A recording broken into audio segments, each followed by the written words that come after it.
नमस्कार, कैसे हैं आप सभी। पवार एजुकेशन में आपका फिर से एक बार स्वागत है।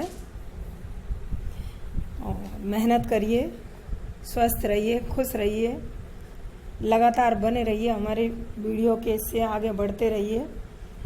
पिछली जो हमारी वीडियो थी, मनोविज्ञान से संबंधित टॉपिक हमारे चल रहे हैं लगातार, जिसमें हमने शैशवावस्था के बारे में अध्ययन किया। आज की जो हमारी वीडियो होगी वो होगी बाल्यावस्था और बाल विकास। तो आइए डिस्कस करते हैं बाल्यावस्था बाल विकास पर। बाल्यावस्था का परिचय। बाल्यावस्था जन्मोपरांत मानव विकास की दूसरी अवस्था है, यानी जन्म के बाद। वैसे अगर बात करें तो तृतीय अवस्था है, क्योंकि सबसे पहली तो गर्भावस्था हो जाती है। नंबर 1 तो गर्भावस्था, दूसरी हो जाती है शैशव और तीसरी हो जाती है बाल्यावस्था। लेकिन हम बात करेंगे जन्म के उपरांत की। जन्म के बाद की ये तीसरी अवस्था होती है। गर्भ अवस्था के उसमें तो तृतीय रहती है और जन्म के बाद की दूसरी अवस्था है। जो शैशव अवस्था की समाप्ति आपको एज भी बताई थी, 0 से 5 वर्ष तक। बाल्यावस्था 6 से 12 जो चलेगी वो शैशव अवस्था में। बाल्यावस्था में प्रवेश करते समय बालक अपने वातावरण से पर्याप्त सीमा तक परिचित हो जाता है। इस अवस्था को जीवन की सर्वाधिक महत्वपूर्ण अवस्था माना जाता है। कौन सी अवस्था को सर्वाधिक महत्वपूर्ण अवस्था माना जाता है? बाल्यावस्था को। ये अवस्था कब से कब तक रहेगी? जैसे शैशव की बात की तो 0 से 5 और ये रहेगी 6 से 12। और ये कैसी अवस्था मानी है? सर्वाधिक महत्वपूर्ण अवस्थाएं। वैसे सारी अवस्थाएं अपनी जगह महत्वपूर्ण है, लेकिन सबके कहीं ना कहीं थोड़े बहुत नाम चेंज करके दिए हैं, तो आपको ये विशेष रूप से ध्यान रखना है किस अवस्था को क्या नाम दिया है। इस अवस्था में बालक अपनी आदतों, व्यवहार, रुचियों, इच्छा आदि प्रतिरूपों का निर्माण कर लेता है। इसमें सारी बातों का भी पता चलने लग जाता है, बालक की पसंद नापसंद क्या है, और उनसे संबंधित जो प्रतिमान है वो भी वो स्थापित कर लेता है अपने आप में। एक बार जब इनको स्थापित कर लिया जाता है तो बाद में इन्हें रूपांतरित का मतलब बदलना अत्यंत कठिन होता है, क्योंकि आदतें जो बन जाती हैं, आप देखते होंगे बच्चे कई बार किसी चीज़ को, बहुत सारी ऐसी सब्जियां हैं जिन्हें एक बार पसंद नहीं करते हैं तो नहीं करते हैं। तो इससे पहले तो वो नहीं जानता है, जो कुछ भी दिया जाता है उसका सेवन कर लेता है, लेकिन अब वो इस अवस्था में आके वो आनाकानी करने लग जाएगा या उन चीज़ों से कटने लग जाता है। फ्रायड व अन्य मनोविश्लेषणवादियों ने बाल्यावस्था को बालक का निर्माणकारी काल। 2 क्वेश्चन यहाँ बनते हैं। निर्माणकारी काल किसने कहा है? आंसर एक ही उस पर टिकता है दोनों का, तो सिगमंड फ्रायड ने कहा है। या दूसरे उसमें पूछे, सिगमंड फ्रायड एवं मनोविश्लेषणवादियों ने बाल्यावस्था को किस नाम से जाना है? तो निर्माणकारी काल। इस अवस्था को अत्यधिक महत्व दिया। इस अवस्था को और क्या कहा जाता है? देखिए, प्रारंभिक शिक्षा की आयु की पूर्ति अवस्था नाम दिया है, क्योंकि शिक्षा की यहाँ से शुरुआत की जाती है। यह अवस्था शैक्षिक दृष्टि से भी जीवन का आधार काल मानी जाती है। बालक जिन व्यक्तिक, सामाजिक, नैतिक, शिक्षा संबंधी आदतों का निर्माण इसी अवस्था में कर लेता है, जो उसके जीवन को आधार प्रदान करते हैं। तो इस अवस्था को और क्या माना है? प्रारंभिक शिक्षा की आयु। और निर्माणकाली विकास काल किसने कहा है? फ्रायड ने। और विभिन्न प्रतिरूपों का निर्माण बालक किस अवस्था में करता है? तो ये भी करता है बाल्यावस्था में। तो ये 2-3 पॉइंट एक बार फिर से देख लीजिए। इस अवस्था में बालक अपनी आदत, व्यवहार, रुचि, प्रतिरूपों का भी निर्माण कर लेता है। तो बालक की आदत, व्यवहार, रुचियों का निर्माण किस अवस्था में होता है? तो बाल्यावस्था में। मनोविश्लेषणवादियों ने बाल्यावस्था को क्या कहा है? निर्माणकारी काल। प्रारंभिक शिक्षा की पूर्ति अवस्था किस अवस्था को माना है? तो बाल्य अवस्था को।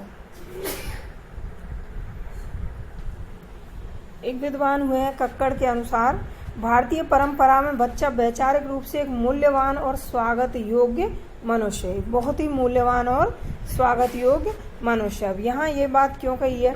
क्योंकि बालक के मन में बहुत सारी बातें आती हैं, वो बहुत सारे विचार व्यक्त करता है, तो हमें उन पर ध्यान देना चाहिए, उन्हें इग्नोर नहीं करना चाहिए, उसकी बातों को समझना चाहिए और उसका समाधान करना चाहिए, जिसके प्रति वयस्कों को सुरक्षा, प्रेम और पूरा ध्यान देना चाहिए। तो उसकी बात का एक तरह से आदर सम्मान होना चाहिए। सामान्य रूप से जन्म से लेकर 13 वर्ष तक की जो आयु है उसे बचपन की संज्ञा दी जाती है। यानी बचपन कब से कब तक रहता है? तो जब से बालक का जन्म होता है, जन्म से और 13 वर्ष, इसे क्या कहा जाता है? बचपन। और उसी बचपन में 6 से 12 वर्ष के बीच की जो अवधि है उसे बाल्यावस्था कहा जाता है। इसे निर्माणकारी काल, जो कि ऊपर आ चुका है, कहा गया है, बार बार इसे दोहराते रहिए तो आपको याद रहेगा। शिक्षा आरंभ करने के लिए यह आयु सबसे उपयुक्त है। तो शिक्षा आरंभ करने की अवस्था कौन सी मानी गई है? तो यहाँ शैशव ने मान के आप किसे मानोगे? बाल्यावस्था मानोगे। इसे प्रारंभिक विद्यालय की आयु भी कहा गया है। हम कई बार एज को देखते हुए सामान्य वर्तमान जो प्रणाली चल रही है इसमें हम देखते हैं कि बालक को 2.5 से 3 वर्ष का होते ही एडमिशन दिलवा देते हैं, जो उचित नहीं है। सही विद्यालय की जो उम्र है वो बाल्यावस्था, और बाल्यावस्था कब से मानी है? 6 से 12 वर्ष। तो एक बालक की स्कूल अवस्था की शुरुआत कब से होनी चाहिए? तो 6 वर्ष।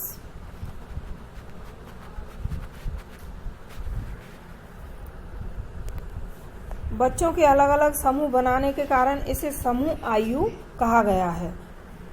समूह बनाने की अवस्था किसे कहा गया है? बाल्यावस्था को। और इसमें बालक बहुत एक्टिव रहता है, चुस्ती फुर्ती रहती है, तो इसे चुस्ती की आयु भी कहा गया है। बालक इस अवस्था में खेल कूद में भाग लेते हैं, अधिकतम उन्हीं में व्यस्त रहते हैं, लापरवाही बरतते हैं तथा गंदे रहते हैं। गंदे रहने से मतलब ज़्यादा साफ सफाई पे, स्वच्छता पे ध्यान नहीं देते हैं, खेल के आगे बिल्कुल ऐसे हो जाते हैं, बस खेल दिखाई देता है। इस कारण किसी विद्वान ने इसे गंदी आयु भी कहा है। गंदी से मतलब कोई ऐसी विशेष ऐसी उसमें अनैतिक बुराइयों से नहीं है, उसके रहन सहन से संबंधित ये बातें आती हैं। तो इसमें कई सारे महत्वपूर्ण पॉइंट आए हैं जिन्हें देख लीजिए आप एक बार फिर से। शिक्षा आरंभ करने की सबसे उपयुक्त आयु बाल्यावस्था मानी है। बच्चों के अलग अलग समूह बनाने की आयु या समूह आयु, गैंग एज जिसे आप कहते हो। चुस्ती की आयु बाल्यावस्था को कहा है, जबकि हमें ऐसा लगता है कि सबसे ज़्यादा चंचलता शैशव अवस्था में रहती है, लेकिन किस में रहती है? बाल्यावस्था में।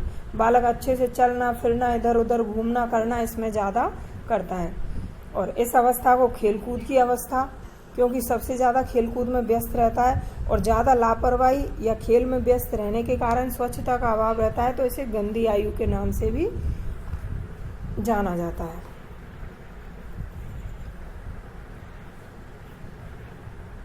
अब इसकी कुछ महत्वपूर्ण परिभाषाओं को देखते हैं। बाल मनोविज्ञान मनोविज्ञान की वह शाखा है जिसमें जन्म से लेकर परिपक्व अवस्था तक विकसित हो रहे मानव का अध्ययन किया जाता है। जन्म से लेकर परिपक्व, किसने कहा? जेम्स ड्रेवर ने। एक और विद्वान है क्रो एंड क्रो, ये बहुत ही प्रसिद्ध हैं, आते ही रहते हैं बीच बीच में। बाल मनोविज्ञान वह वैज्ञानिक अध्ययन है जो व्यक्ति के विकास का अध्ययन गर्भ काल के प्रारंभ से ही किशोर अवस्था की प्रारंभिक अवस्था तक रहता है। यानी जब बालक गर्भ में आता है तभी से विकास आरंभ हो जाता है, और कब तक चलता है? गर्भावस्था से लेकर किशोर अवस्था तक। तो ये किसने कहा है? क्रो एंड क्रो ने।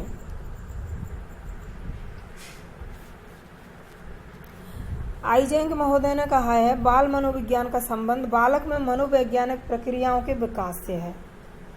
बाल मनोविज्ञान का संबंध बालक में मनोवैज्ञानिक प्रक्रियाओं के विकास से। इसमें गर्भकालीन अवस्था, जन्म अवस्था, शैशव अवस्था, बाल्यावस्था, किशोर अवस्था और परिपक्व अवस्था तक के बालक की मनोवैज्ञानिक विकास प्रक्रियाओं का अध्ययन किया जाता है। यानी संपूर्ण जितनी भी उसकी अवस्थितियां हैं सभी अवस्थाओं को इसमें शामिल कर लिया है, गर्भ से लेकर परिपक्व अवस्था तक।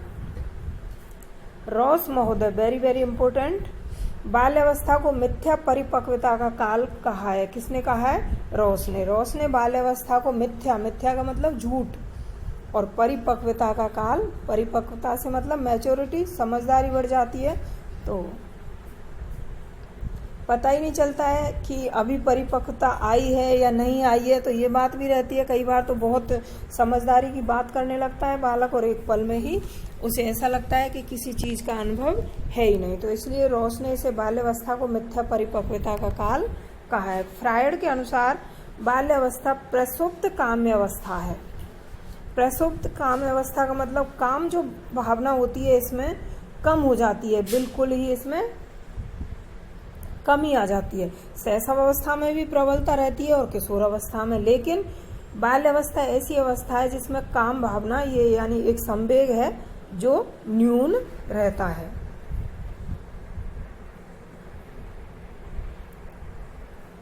किलपैट्रिक के अनुसार बाल्यावस्था प्रतिबंधात्मक समाजीकरण का काल है। तो प्रतिबंधात्मक समाजीकरण का काल बाल्यावस्था को किसने कहा है? किलपैट्रिक ने। प्रयोजना विधि के जनक हैं, जिसके विचारक जॉन ड्यूवी माने गए हैं, उन्होंने ही कहा है बाल्यावस्था के बारे में। प्रतिबंधात्मक समाजीकरण का काल क्यों कहा है? क्योंकि इसमें बहुत सारे प्रतिबंध, बालक को अनुशासित करने पर बल दिया जाता है, चाहे विद्यालय हो, परिवार हो, एक तरह से उसमें उसे समाज में रहने योग्य बनाया जाता है। सामाजिक प्राणी तो हो ही जाता है समाज में पैदा होते ही, लेकिन उसमें बनने योग्य जो सारी बातें सिखाई जाती हैं वो किस में ज़्यादा बल दिया जाता है?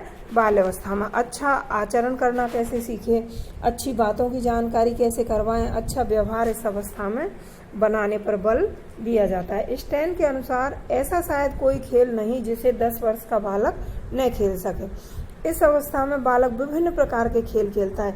कभी वो टीचर बनता है, कभी मम्मी पापा का रोल निभाते हैं, कभी किसी खेल में कोई जानवर की वो निभाते हैं, या कुछ भी यहाँ जैसे बात आ जाए कोई राजा बन जाएगा, कोई मंत्री, चोर, तो इतने सारे उसके मन में विचार आते हैं और उसी के अनुसार वो अपने आप को ढालने लग जाते हैं और अपने खेलने के सारे तौर तरीके वैसे ही कर लेते हैं जो उनके मन में आता है। तो इस अवस्था में बालक विभिन्न प्रकार के, वो कुछ भी बन सकता है, चाहे डॉक्टर हो, इंजीनियर हो, माता पिता, सारे कुछ। कई बार ऐसे विज्ञापन भी आते हैं कि तुम बड़े होके क्या बनोगे, तो बालक झट से बोल देता है पापा बनूंगा। तो इस तरह से ये बात है कहीं ना कहीं इनसे जुड़ी होती हैं। तो स्टैन ने जो बात कही है बिल्कुल सही है, इसे आप खुद भी अनुभव करके देख सकते हो। अपने जो भी परिवेश है उसमें बच्चों को जब देखते हो, उनकी बातों को सुनते हो। तो कॉल एंड बुश के अनुसार बाल्यावस्था में संवेगात्मक विकास की दृष्टि से अनोखा काल। तो बाल्यावस्था को अनोखा काल माना जाता है। किस विकास की दृष्टि से? संवेगात्मक, विभिन्न प्रकार के संवेग इसमें उत्पन्न होते हैं।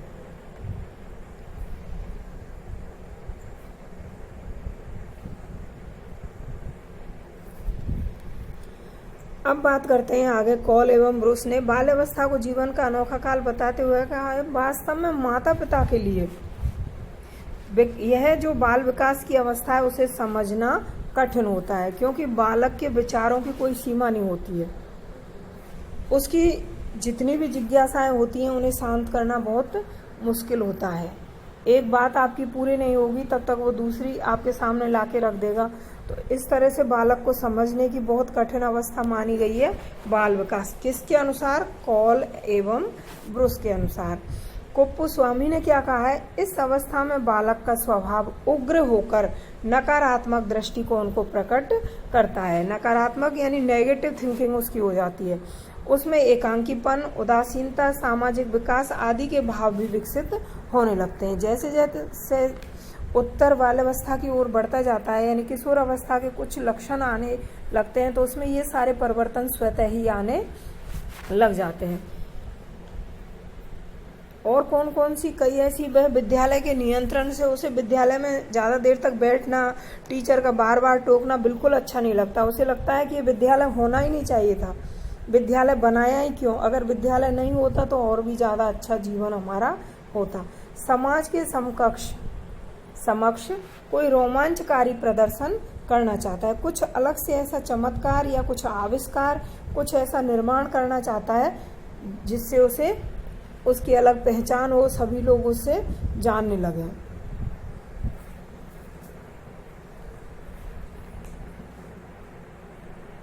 बाल्यावस्था की विभिन्न विशेषताओं की बात करते हैं। शारीरिक एवं मानसिक विकास में स्थिरता। शैशव अवस्था में तीव्रता रही और बाल्यावस्था में स्थिरता यानी ठहराव आ जाता है। बहुत धीमी गति से विकास होता है, चाहे शारीरिक विकास हो या मानसिक विकास। जिज्ञासा की प्रबलता, वह जानना चाहता है कि कौन सा कार्य क्यों, कब, कैसे, उन्हें इन सारी बातों के जवाब चाहिए। कोई कार्य होता है तो ये ऐसे कैसे होता है, तो उस सारी बात की जानकारी उसके पास होना, उसे लगता है कि मुझे ये सब आना चाहिए। आत्मनिर्भरता की भावना, इसमें अपने कार्य खुद करना चाहता है और करने लग भी जाता है। रचनात्मक कार्यों में रुचि, किसी भी चीज का निर्माण करना, बनाना, ये सब अच्छा। सामाजिक एवं नैतिक गुणों का विकास। सामूहिक प्रवृत्ति की प्रबलता, यानी समूह में रहना अच्छा लगता है। ग्रुप में खेलना, ग्रुप में रहना, ग्रुप में कार्य करना उसे पसंद होता है। बहिर्मुखी व्यक्तित्व का विकास। अब बहिर्मुखी, जब सामूहिक प्रवृत्ति जिसे पसंद है तो बहिर्मुखी तो होना ही है, और लोगों के साथ बातचीत करना, चाहे वो परिवार के हैं, बाहर के हैं। अब ये जो बहिर्मुखी व्यक्तित्व का विकास होता है, अगर दोनों विकास की बात कर ली जाए तो ये पूर्व बाल्यावस्था में होगा। उत्तर बाल्यावस्था की ओर जैसे ही बढ़ेगा उसमें एकांकीपन, कहने का मतलब अकेले रहने की, उदासीनता की भावना धीरे धीरे बढ़ने लग जाती है। काम प्रवृत्ति की न्यूनता। निरुद्देश्य भ्रमणकारी प्रवृत्ति, ये भी वेरी इंपॉर्टेंट है, इसकी विशेषता है। बिना किसी उद्देश्य के, बिना किसी मतलब के बालक को घूमना अच्छा लगता है। इस अवस्था में उसे ना तो ज्यादा नींद आती है और बिना किसी मतलब के इधर उधर, कई बच्चे तो ऐसे होते हैं गलियों में भटकते रहते हैं, कुछ ऐसे होते हैं जिन्हें घर से बाहर नहीं निकलने दिया जाए तो वो घर में ही घूमते रहेंगे, कभी इस कमरे में गए, कभी बाहर गए, कभी अंदर, कभी छत पर। तो इस तरह बेवजह घूमने की प्रवृत्ति भी इस अवस्था में पाई जाती है, चाहे काम कोई नहीं है लेकिन घूमना है उन्हें। अब इसकी शिक्षा की तरफ हम आगे बढ़ते हैं। तो बाल्यावस्था में शिक्षा, ब्लेयर, जोन्स व सिम्पसन ने कहा है, बाल्यावस्था वह समय जब व्यक्ति के आधारभूत दृष्टिकोण, मूल्यों, आदतों का बहुत सीमा तक निर्माण होता है। इस कथन के आधार पर बाल्यावस्था को मानव के संपूर्ण जीवन की शैक्षिक आधारशिला स्वीकार किया जाता है। तो बाल्यावस्था में जब शिक्षा की व्यवस्था की जाए तो शिक्षा की व्यवस्था करते समय निम्न बातों का ध्यान रखना जरूरी है।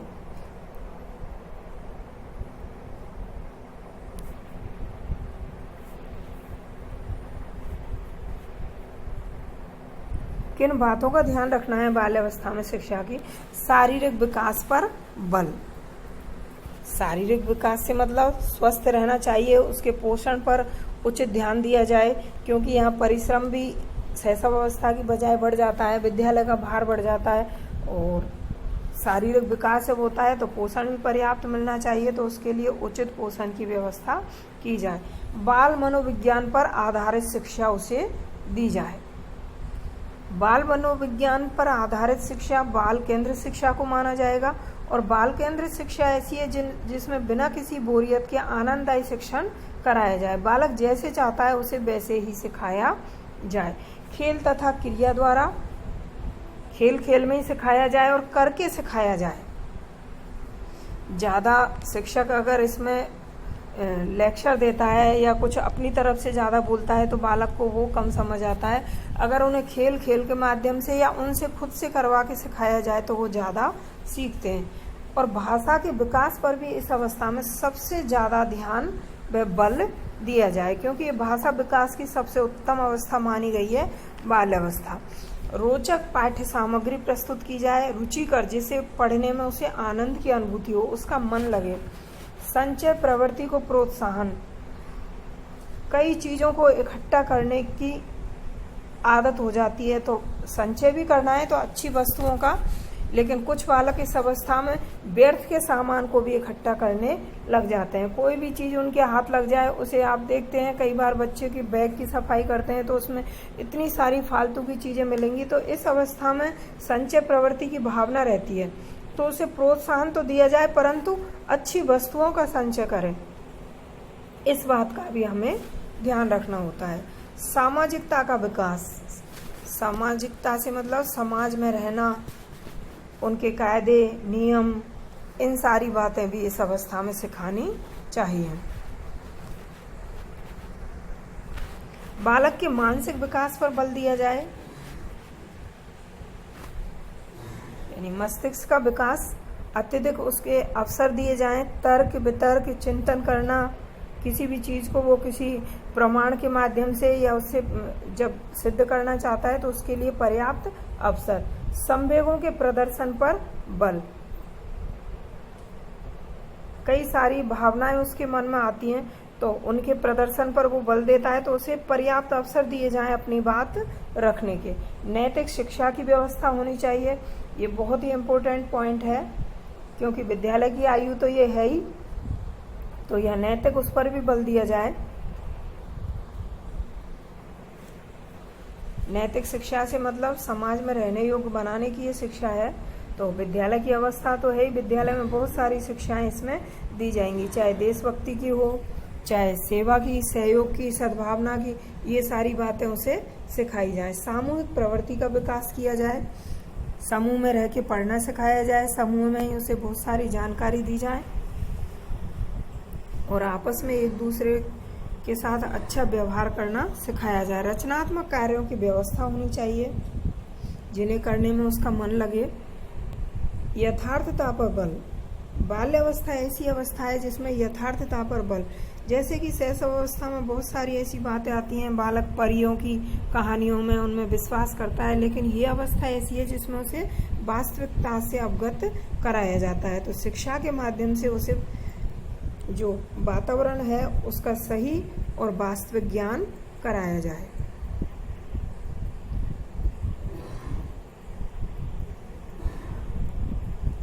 कुछ और महत्वपूर्ण तथ्य हैं बाल्यावस्था संबंधी। ग्रीक दार्शनिकों का मत है बाल विकास की घटनाएं बालक के बाद के जीवन पर गहरा प्रभाव डालती हैं, क्योंकि बाल्यावस्था ऐसी अवस्था है इसमें आई हुई स्मृतियां आजीवन याद रहती हैं। तो कोई भी उसके साथ ऐसी घटना होती है तो वो उसके आगे आने वाले विकास को भी प्रभावित करती है। प्लेटो ने अपनी पुस्तक रिपब्लिक, प्लेटो की पुस्तक का क्या नाम है? रिपब्लिक, बाल्यावस्था के प्रशिक्षण का प्रभाव बालक के बाद की व्यावसायिक दक्षता और समायोजन पर पड़ता है। समायोजन का मतलब एडजस्टमेंट, अपने आप को किसी भी क्षेत्र विशेष में या किसी माहौल में रहने योग्य या अन्य लोगों के साथ तालमेल बिठाना ही समायोजन कहलाता है। तो व्यावसायिक दक्षता और समायोजन पर पड़ता है।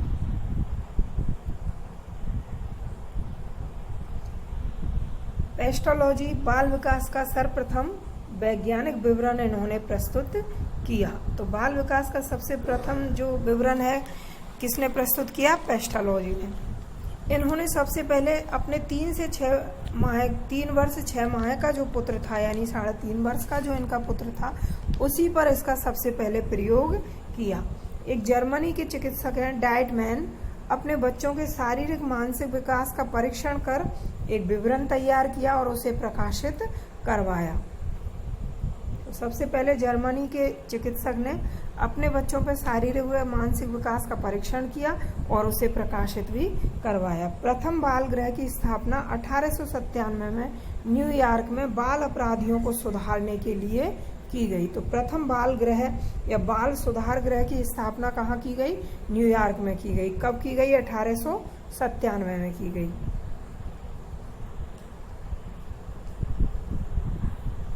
एक हिंदी की कवियत्री हैं, कुछ पंक्तियाँ इसमें इनके बारे में पढ़ी हैं मैंने इनकी रचना में, तो बहुत ही अच्छी पंक्तियाँ कही हैं बचपन के बारे में। कवियत्री सुभद्रा कुमारी चौहान ने अपने चर्चित इनकी जो काव्य रचना है अनुभूति, बचपन को उन्होंने व्यक्त किया है कि बार बार आती है मुझको मधुर याद बचपन तेरी, ले गया तू जीवन की सबसे मस्त खुशी मेरी। यानी बचपन से अच्छी अवस्था कोई नहीं होती है, तो इसे बच्चों को खुल के जीने देना चाहिए। उनके ऊपर इतनी बंदिशें न लगाएं कि जिससे उनका बचपन ही समाप्त हो जाए। हमें उनका सहयोग करना चाहिए, उनकी खुशियों का, उनके विचारों का सम्मान करना चाहिए, उनकी भावनाओं का हमें मान रखना चाहिए, क्योंकि बचपन बार बार लौट के नहीं आता है। तो बालक जब बचपन में होता है तो उसे स्वतंत्रता दी जाए और खुल के जीने देना चाहिए। बस्ते के नीचे ही उसके जीवन को न दबाएं। शिक्षा की तो निर्धारित है ही। मैं ये नहीं कहती कि बिल्कुल पढ़ाई न करें, पढ़ाई के साथ साथ उसे स्वतंत्रता, अच्छा माहौल और उसकी खुशियाँ भी उपलब्ध कराएं, ये भी शिक्षक व एक अभिभावक का दायित्व रहता है। अब कुछ इसके महत्वपूर्ण प्रश्न हैं, 4-5 प्रश्न हैं, बहुत ही इजी हैं लेकिन वेरी इंपॉर्टेंट हैं। तो आपको इन प्रश्नों के उत्तर कमेंट्स में देने हैं, अगर नहीं आए तो आप मुझे बताएं, मैं इनके उत्तर आपको बता दूंगी। तो वर्तमान में शिक्षा प्रणाली है, कौन सी प्रणाली को अपनाएं? अध्यापक केंद्रित है या विषय वस्तु केंद्रित या बाल केंद्रित या मनोविज्ञान केंद्रित? तो आप इनमें से बताएं कमेंट्स करके। दूसरा हमारा प्रश्न है, बाल मनोविज्ञान के जनक माने जाते हैं, ये आया भी है आपका विषय वस्तु में ऊपर, तो आप इसके जनक को बताएं कौन है। प्राथमिक विद्यालय, अगर आपने ध्यान से पढ़ा होगा तो इसका आप बहुत जल्दी उत्तर दे दोगे। प्राथमिक विद्यालयों के बालकों के लिए निम्न में से किसे उत्तम माना है? जो प्राथमिक स्तर के बालक होते हैं उनके लिए इनमें से शिक्षण की किस व्यवस्था को उत्तम माना है? स्वयं द्वारा किया गया अनुभव या वीडियो द्वारा अनुकरण या प्रदर्शन द्वारा या सभी? तो आप बताएं इसका उत्तर क्या होगा। अगला प्रश्न है, खिलौनों की आयु कहा है? तो किस अवस्था को कहा है? पूर्व बाल्यावस्था, उत्तर बाल्यावस्था, शैशव अवस्था या किशोर अवस्था? इनमें से कौन सी आयु खिलौनों की आयु मानी गई है? निम्न में से, अगला प्रश्न है, निम्न में से कौन सी पूर्व बाल्यावस्था की विशेषता नहीं है? पूर्व बाल्यावस्था की विशेषता नहीं है तो समूह में रहने की आयु, प्रश्न करने की आयु, अनुकरण करने की या खेलने की? तो ये कुछ महत्वपूर्ण प्रश्न लिए, इनके उत्तर आप दें, कमेंट्स करें, लाइक, शेयर और सब्सक्राइब करते रहें। आप शेयर तो बिल्कुल भी नहीं करते हैं, ना ही आप लाइक करते हैं। अभी जो हमने आपके सामने बात रखी थी वो भी आपने अभी तक पूरी नहीं की। और इसके बाद जो हमारा टॉपिक होगा बहुत ही महत्वपूर्ण होगा, किशोरावस्था से संबंधित। तो बने रहिए, लगातार वीडियो देखते रहिए। वीडियो देखने के लिए